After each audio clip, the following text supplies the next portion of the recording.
And you think that that lack of public trust is caused by a lack of viewpoints? Because you're, like you said, when you have these so-called pundits that are so-called reflective of Canadians' viewpoints of a wide variety of spectrum, but they're not reflected, and Canadians feel like their viewpoints aren't represented in the public because of these biased panels that have a certain political skew. That's the term you used.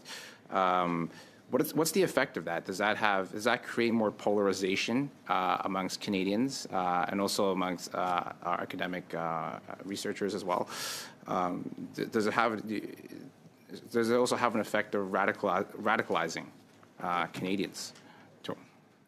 I think both things are true. I think it is clearly is a contributing factor toward polarization. I think others would agree with that. And if you don't trust experts, if you don't trust the institutions that are supposed to be objective and if not neutral, at least diverse, to have a kind of rigorously go through material to tell you what is true, I think that's going to lead to polarization. It's going to lead to people to look for alternative viewpoints, some of which may be credible and many of which will not be credible. So I think higher education institutions have a duty, I would say, to really deal with this problem head on, see it as a major concern. And if I could just take 1 second to say, another witness mentioned that, in say business schools or engineering schools, the implication I think that this wasn't a problem.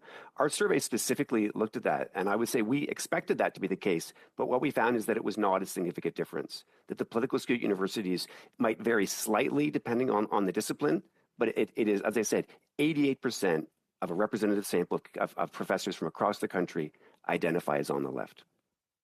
Yeah, and that's a lack of viewpoint diversity, and it's really troubling because the point of EDI, the D stands for diversity, and you would expect a diversity of viewpoints to come into things like business and social science, and where a diversity of viewpoints may enhance the research because you may catch things that you may not be able to catch were it not for the diversity of viewpoints.